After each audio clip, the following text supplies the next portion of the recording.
प्यारे बच्चों, आज हम संयुक्त राष्ट्र संघ का जो विश्व के लिए योगदान था उसके बारे में चर्चा करेंगे। मैं Arun Kumar, assistant professor political science, PG college Joshimath, आपका आज की इस ऑनलाइन क्लास में स्वागत करता हूं। तो आइए शुरू करते हैं संयुक्त राष्ट्र संघ के योगदान के बारे में। संयुक्त राष्ट्र संघ का पहला योगदान था शांति और सुरक्षा को बनाए रखना। आप सभी जानते हैं, द्वितीय विश्व युद्ध के पश्चात 1939 से 45 तक का जो काल था, द्वितीय विश्व युद्ध का काल कहते हैं, उसके पश्चात पूरे विश्व ने देखा कि किस प्रकार से परमाणु शस्त्रों के प्रहार से हिरोशिमा और नागासाकी जैसे दो शहर समाप्त हो गए। और यदि इसी प्रकार से परमाणु शस्त्रों का निर्माण होता रहेगा तो पूरे विश्व के लिए संकट के बादल सदैव छाए रहेंगे। और इसका एक उदाहरण आपने शीत युद्ध के रूप में भी देखा, जो 1945 से प्रारंभ होकर 1991 तक चला। तो जो हम बात कर रहे हैं संयुक्त राष्ट्र संघ के बारे में, उसने पिछले 6 दशकों में विश्व के जो संकटग्रस्त स्थल थे उन सभी में शांति की स्थापना करने के लिए पर्यवेक्षकों को भेजा, शांति सेनाएं भेजी और उन स्थानों पर संघर्ष को समाप्त करने के प्रयास किए। जो दूसरा उसका महत्वपूर्ण योगदान था संयुक्त राष्ट्र संघ का, वो था नाभिकीय हथियारों के प्रसारों को रोकना। इसके लिए एक एजेंसी बनाई गई जिसे IAEA के नाम से जाना जाता है। इसे इंटरनेशनल एटॉमिक एनर्जी एजेंसी के नाम से जाना जाता है। और ये विश्व रूप जो मुख्य रूप है उसमें मुख्य रूप से पूरे विश्व के लिए शांतिपूर्ण कार्यों के लिए नाभिकीय पदार्थों का या जो नाभिकीय शस्त्र हैं उनका उपयोग करने की अनुमति देती है, शस्त्रों के निर्माण के लिए अनुमति नहीं देती है। इसका मुख्य कार्य नाभिकीय हथियारों के जो प्रसार है उसको रोकना है। संयुक्त राष्ट्र संघ ने एक और महत्वपूर्ण काम किया, वो था नरसंहार को रोकना। आपने हिटलर का नाम सुना होगा, उसने व्यापक नरसंहार को किया था और इस नरसंहार के कारण ही पूरे विश्व में एक अवधारणा फैलने लगी धीरे धीरे कि विश्व को एक विशेष प्रजाति के ही अधीन रहना होगा। जो हिटलर था वो कहता था कि जर्मन विश्व में सर्वश्रेष्ठ प्रजाति के लोग होते हैं, इसलिए केवल जर्मन लोगों को ही विश्व पर अधिकार करने का अधिकार होना चाहिए। तो जो संयुक्त राष्ट्र संघ था उसने नरसंहार कन्वेंशन 1948 के द्वारा 146 राष्ट्रों का अनुमोदन प्राप्त करके नरसंहार को रोकने का प्रयास किया तथा पूरे विश्व में जहाँ कहीं भी इस प्रकार की घटना होती थी उसको रोकने में महत्वपूर्ण भूमिका निभाई। इसके अलावा संयुक्त राष्ट्र संघ ने अंतर्राष्ट्रीय स्तर पर विकास को बढ़ावा देने का भी महत्वपूर्ण कार्य किया। जो विश्व के पिछड़े हुए देश थे, गरीब देश थे, जिनमें विभिन्न प्रकार की समस्याएं थी, बेरोजगारी थी, अशिक्षा थी, अपराध थे या महामारियां थी, उनको समाप्त करके उनके विकास के लिए कार्य करने में संयुक्त राष्ट्र संघ ने महत्वपूर्ण भूमिका निभाई है। इसके अलावा संयुक्त राष्ट्र संघ ने ग्रामीण क्षेत्रों में गरीबी को कम करने का भी कार्य किया। इसके लिए IFAD international fund for agriculture development नामक एक संस्था की स्थापना कराई और उसके माध्यम से ग्रामीण क्षेत्रों में गरीबी को कम करने के लिए तथा रोजगार के लिए प्रयास किए।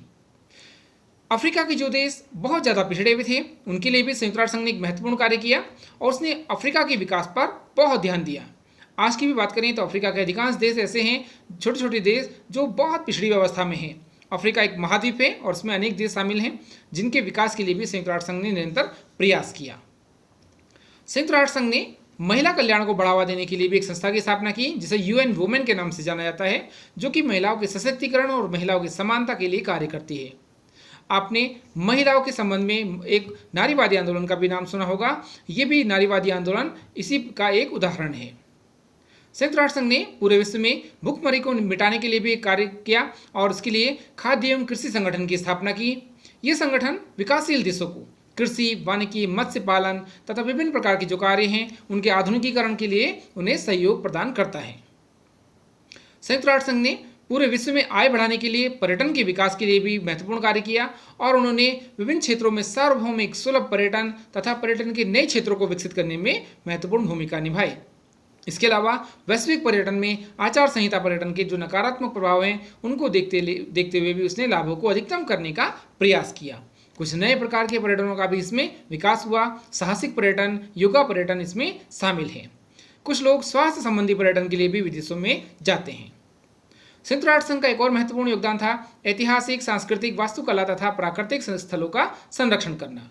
इसका कार्य यूनेस्को करता है और यूनेस्को के द्वारा विश्व के विभिन्न प्राचीन स्थलों में जो भी महत्वपूर्ण लगते हैं उनको संरक्षित करने के लिए यूनेस्को की धरोहर सूची में उन्हें शामिल किया जाता है।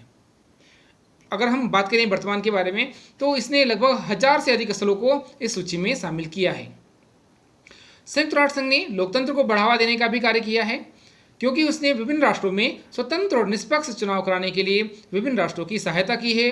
इसके अलावा अगर हम बात करें लोकतंत्र की मजबूती के लिए, तो समय समय पर विभिन्न राष्ट्रों ने सहयोग करके संयुक्त राष्ट्र संघ को शक्तिशाली संस्था बनाने में महत्वपूर्ण भूमिका अदा की है।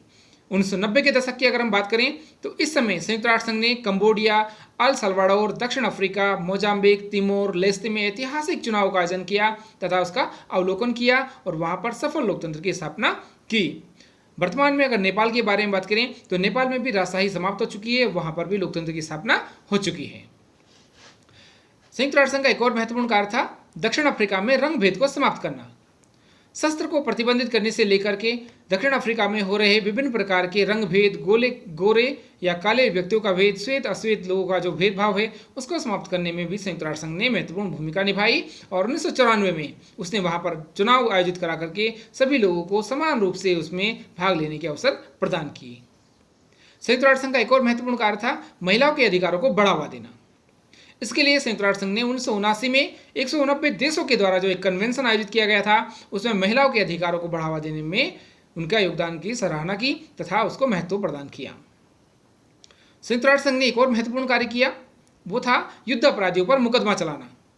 युद्ध अपराधियों पर मुकदमा चलाने और दोष सिद्धिकरण द्वारा पूर्व में युगोस्लाविया और रवांडा के लिए स्थापित संयुक्त राष्ट्र न्यायाधिकरणों के नरसंहार व अंतर्राष्ट्रीय कानून के अन्य उल्लंघनों के निपटाने के लिए अंतर्राष्ट्रीय मानवीय अंतर्राष्ट्रीय आपराधिक कानून विस्तार करने के लिए मदद करने का भी समय समय पर प्रयास किया तथा युद्ध अपराधियों पर मुकदमा चलाने का कार्य भी संयुक्त राष्ट्र संघ ने किया, जिसको अंतर्राष्ट्रीय न्यायालय के माध्यम से भी समय समय पर सुलझाया गया। इसके अलावा जो प्रमुख अंतर्राष्ट्रीय विवाद होते हैं, विभिन्न राष्ट्रों के मध्य विवाद होते हैं, उसका कार्य भी संयुक्त राष्ट्र संघ ने बखूबी निभाया। उसके द्वारा विभिन्न क्षेत्रीय विवादों, समुद्री सीमाओं, राजनयिक संबंधों और जो विभिन्न प्रकार के सैन्य या असैन्य गतिविधियां हैं उनका हल करने का भी प्रयास किया गया। संयुक्त राष्ट्र संघ में वर्तमान में भारत का भी एक मुद्दा वहां लंबित है जिसे हम कश्मीर समस्या के नाम से जानते हैं और शीघ्र ही शायद इसका भी समाधान संयुक्त राष्ट्र संघ खोज लेगा। संयुक्त राष्ट्र संघ ने एक और महत्वपूर्ण कार्य किया, वो था विश्व के महासागरों में स्थिरता और व्यवस्था लाना। आप सभी जानते हैं विश्व में जो महासागर हैं, प्रशांत महासागर हो, अंध महासागर हो, आर्कटिक महासागर हो या अटलांटिक महासागर हो, सभी महासागर समय समय पर युद्ध का क्षेत्र बनते रहे। इनके जो टापू हैं या द्वीप हैं उन पर विभिन्न महाशक्तियों ने कब्जा किया या उनको खरीदा और खरीद करके विभिन्न राष्ट्रों को घेरने की नीतियां अपनाई, जिसके माध्यम से अस्थिरता का माहौल उत्पन्न हुआ। लेकिन समुद्री कानून पर संयुक्त राष्ट्र कन्वेंशन 1982 के द्वारा इसे समाप्त करके वहां पर स्थिरता लाने का प्रयास संयुक्त राष्ट्र संघ के द्वारा किया गया।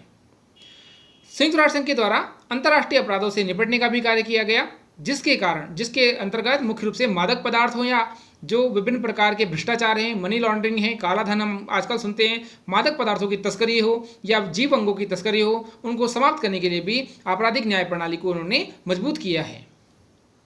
संयुक्त राष्ट्र संघ ने बौद्धिक संपदा अधिकार की एक अवधारणा को जन्म दिया, जिसके माध्यम से जो हम अपनी बुद्धि से किसी रचना का जन्म करते हैं, कोई लेख लिखते हैं, रचनाएं लिखते हैं, आविष्कार करते हैं, उस पर संपूर्ण अधिकार हमारा ही होता है। और इस प्रकार से नवाचार को प्रोत्साहन देने के लिए, रचनात्मकता को प्रोत्साहित करने के लिए भी उन्होंने कार्य किया है। संयुक्त राष्ट्र संघ के द्वारा शरणार्थियों की सहायता करने के लिए उत्पीड़न, हिंसा, युद्ध के कारण जो लोग पलायन करते हैं, जो शरणार्थी बन जाते हैं, उनकी सहायता करने का भी निरंतर प्रयास किया है। वर्तमान में आप सभी म्यांमार के जो लोग हैं, रोहिंग्या समस्या से अच्छी तरह से अवगत होंगे कि किस प्रकार से रोहिंग्या वहां से भाग करके अन्य राष्ट्रों में जा रहे हैं और इसके लिए भी संयुक्त राष्ट्र संघ निरंतर प्रयास कर रहा है। संयुक्त राष्ट्र संघ के द्वारा फिलिस्तीनी शरणार्थियों की सहायता करना भी एक महत्वपूर्ण कार्य था। संयुक्त राष्ट्र संघ ने विभिन्न समय पर जो फिलिस्तीनी नागरिक थे, उनके द्वारा जो वहाँ से आए हुए शरणार्थी थे, उनकी स्वास्थ्य देखभाल, शिक्षा, सामाजिक सेवाएं, उनको रोजगार उपलब्ध कराना, उनकी आपातकालीन सहायता करना और उनके लिए विभिन्न विकास कार्य उपलब्ध कराना, ये भी उसने कार्य किए हैं।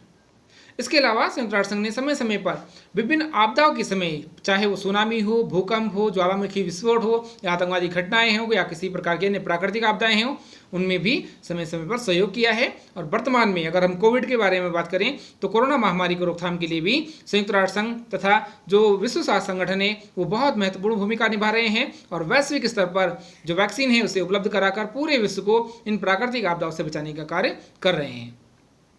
संयुक्त राष्ट्र संघ ने प्रजनन और स्वास्थ्य सेवाओं को बढ़ावा देने का भी महत्वपूर्ण कार्य किया है तथा विश्व की जनसंख्या को स्थिर करने का प्रयास किया है। संयुक्त राष्ट्र संघ ने स्वास्थ्य सुविधाओं को बढ़ा करके विभिन्न प्रकार की सुविधाओं का विकास करके जनता में जागरूकता पैदा की है। इसके अलावा जो एक महामारी फैली कुछ समय पहले HIV एड्स, उसके बारे में भी जागरूकता फैलाई और उससे लोगों को बचाने का कार्य किया है। एक समस्या जो बच्चों के लिए बहुत महत्वपूर्ण होती गई, पोलियो, जिसके कारण बच्चों के अंग खराब होने लगे, उसका भी उन्मूलन संयुक्त राष्ट्र संघ के द्वारा करने में महत्वपूर्ण भूमिका निभाई गई। इसके अलावा संयुक्त राष्ट्र संघ की जो अन्य अभिकरण हैं, अगर हम विश्व बैंक के बारे में बात करें या अन्य संस्थाएं हैं, यूनेस्को हुआ, यूनिसेफ हुआ, इन्होंने भी संयुक्त राष्ट्र संघ के साथ मिलकर संयुक्त राष्ट्र संघ की भूमिका को सुदृढ़ किया है। तो प्यारे बच्चों, आज के लिए इतना ही। नमस्कार।